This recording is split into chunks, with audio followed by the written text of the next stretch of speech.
بصوا تعالوا نقيم مع بعض فندق هاواي لو جاردن.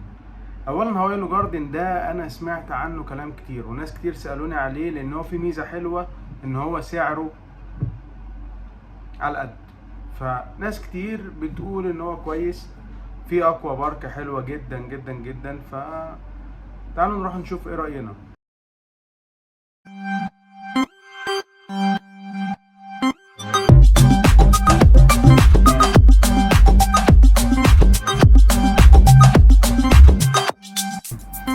المرة دي حبيت اروح هاواي لو جاردن اجربه بنفسي بصراحة، يعني قلت اشوف بقى الناس بتتكلم عليه ازاي يعني. كان الكومنتات اللي فيه ان هو الاكل بتاعه مش حلو، الخدمة مش كويسة، فقلت اروح واجرب بصراحة. انا عادي نجرب، بس هو بيمتاز بشوية حاجات وانا اقول لكم ايه هي، وبرضه في شوية عيوب خطيرة برضه اقول لكم ايه هي.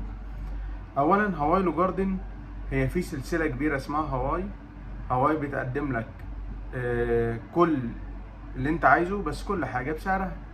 يعني يعني انت عايز حاجة عالية اوي هتدفع كتير، عايز حاجة متوسطة هتدفع برضو متوسط، عايز حاجة هتدفع برضو تمام. فهي قدمت كتير وعملت سلسلة فنادق كبيرة، واللي عايز حاجة يروح حلو. طب هاواي لو جاردن ده حلو ولا وحش؟ نروح ولا ما نروحش؟ تعالوا اقول لكم.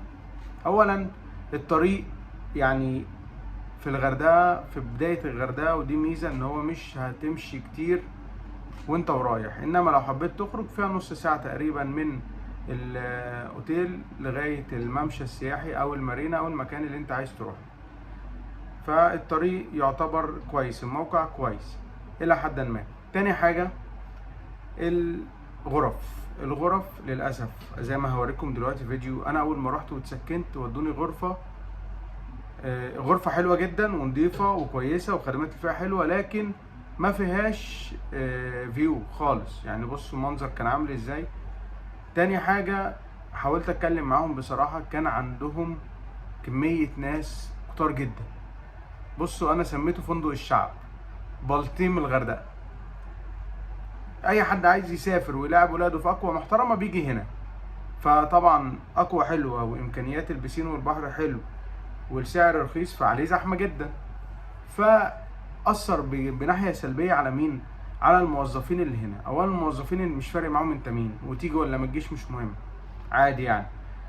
أول ما العدد والإقبال بيبقى زيادة على حاجة بيبدأوا الموظفين يتعاملوا بإيه؟ خلاص أنا مش فارق معايا رضاك، عادي، ما في 50,000 واحد جم ومبسوطين، هيفرق معايا ال10,000 التانيين؟ عادي مش مهم تبقى مرضي. بس طبعا القاعدة دي غلط جدا، لأن 10 اللي مش مرضيين بيوصلوا سمعة مش كويسة للباقي.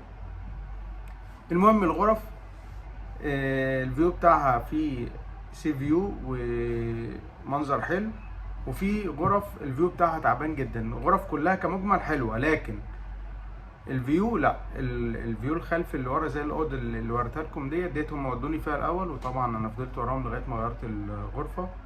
هم عندهم اقبال كتير فمش بسهوله يغيروا غرفه. غيرت الغرفه وخدت الغرفه دي. بصوا بقى نتكلم على الغرفه اللي انا قاعد فيها دلوقتي. الغرفه ديت ميزتها ان هي زي ما انتم شايفين الفيو بتاعها حلو جدا، مريح جدا للشكل وللمنظر. الاوضه نفسها حلو، مريحه، فيها سراير كتير عشان تكفيك لو معاك ولاد. فلا الغرف حلوه، الغرف ممتازه، لكن جازف شويه لغايه ما يدوك غرفه انت حاببها. حلو يعني، افضل عاند معاهم كده لغايه ما يدوك غرفه انت حاببها، ما تيأسش وما تعملش باسلوب وحش، بالذوق كده هتاخد اللي انت عايزه. حلو. دي اول حاجه الغرف. تاني حاجه البسين. بصوا هم عندهم شويه يعني حمامات سباحه جباره، حلوين جدا بصراحه. فيها العميق، فيها المستوى حلو عشان تنزلوا انت وولادك مع بعض. فيها الالعاب حلوه للاطفال، هم حابين يلعبوا وابني بصراحه مبسوط. فيها شويه حاجات حلوه كتير في البسين. هم عندهم كذا بسين، عندهم الشاطئ بتاعهم برضو حلو كويس. في شويه مرجية حلوه على الشاطئ، يعني تهدي فيها اعصابك ونفسيتك. فالشاطئ حلو. الشاطئ شويه فيه زلط، يعني البدايه بتاعته زلط لغايه ما تدخل جوه شويه. لا هو مش رملي بنسبه 100%، يعني متوسط ما بين رملي وصخري. اللي يقول لك رملي لا هو مش رملي، واللي يقول لك صخري جامد ويعورك لا برضه هو مش صخري جامد ولا هيعورك. رملي 100% برضه لا هو مش رملي، هو ممتع حلو. المراجع حلوه اللي عنده. بسين 10/10، الشاطئ 6/10. الغرف لو خدت اللي انت عايزه 10/10. تمام.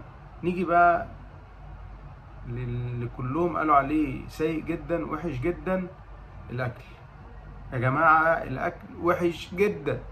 هو مش وحش بس، يعني انا اول يوم بصراحه، يعني النهارده تالت يوم، فانا قلت اجرب واشوف، يمكن مثلا وجبه بتضيع عليهم مثلا مش مشكله، بوفيه وقع منهم مش مشكله، نجرب. لكن يومين ورا بعض مفيش حاجه كويسه تتاكل. يعني الصبح فضلت ادور على اكل، مفيش، مش لاقي. كل حاجه معموله بدون ضمير. يعني اقول لكم حاجه، الاكل يعني دورت الاول قلت يمكن هما بيوفروا في التكلفه، مثلا الكوست بتاعهم عالي فنوفر في التكلفه.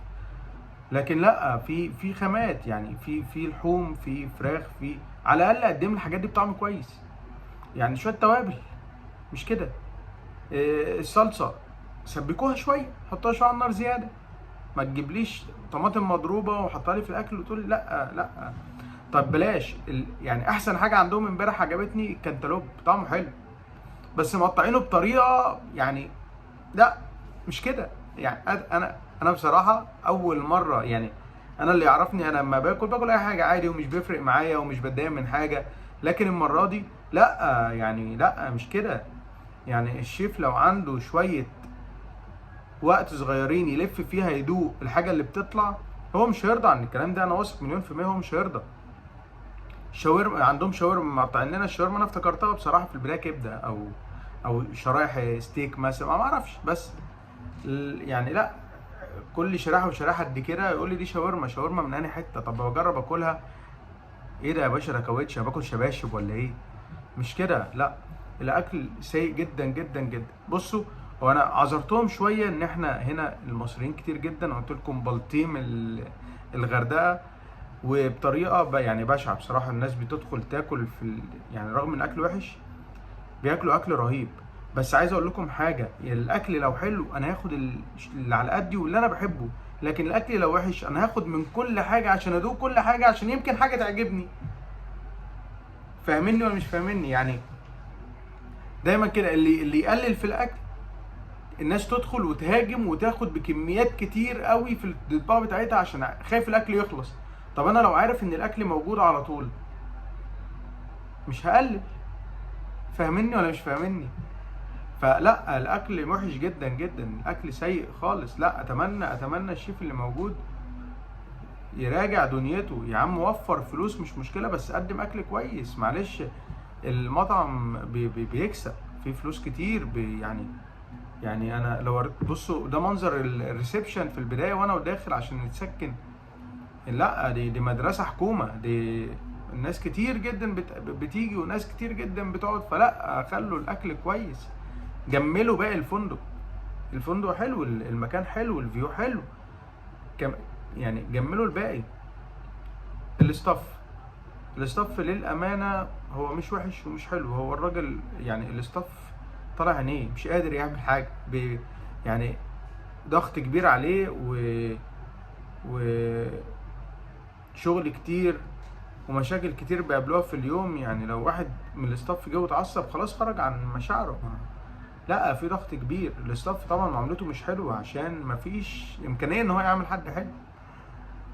يعني انا عشان حاسس بيهم بقول لكم لا، الاستاف محتاج يريح شويه، محتاج يتنظم شويه، محتاج اداره تعرف كل واحد هو بيعمل ايه كويس علشان يبداوا يشتغلوا كويس. يعني الاستاف لو عارف انت بتعمل 1 2 3 4 بس ما بتعملش 5 6 7 8، هو هيهتم بالاربعه دول. لكن لما تزود له من الاربعه ل10 هيتعب، مش هيديك يعني الطاقه اللي هو عايزها. فللاسف الاستاف هنا مش تمام. مش عشان هو وحش، مش تمام عشان الاداره سيئه شويه. فكده الغرف قلناها، الاستاف قلناه، الشاطئ قلناه، البيسين قلناه، الواي فاي. هو الواي فاي في الريسبشن بس، ما فيش في الغرف بفلوس، مش عارف $5 في اليوم. $5 يعني مش 600 جنيه في الرحله، يعني يعمل لك 3 باقات وانت وجاي. انما لو عايز واي فاي فري، الواي فاي فري في الريسبشن تحت. فعادي مش مشكله نستغنى عن الواي فاي، كده كده احنا بنيجي عاملين الباقات بتاعتنا والدنيا تمام تمام. ده تقييمي لفندق هاواي لوجارد. حلو. يعني هجرب اروح اماكن كده، اخرج في اماكن، ولو عرفت مكان اقول لكم ايه الاماكن تخرجوا فيها في الغردقه هقول لكم. يلا لو عايزين تقييمات فنادق تاني قولوا لي، ووقت تاني نبقى ندخل على شرم الشيخ، نروح مرسى علم، نشوف الدنيا كلها، ما نتكلمش على الغردقه بس. باي باي.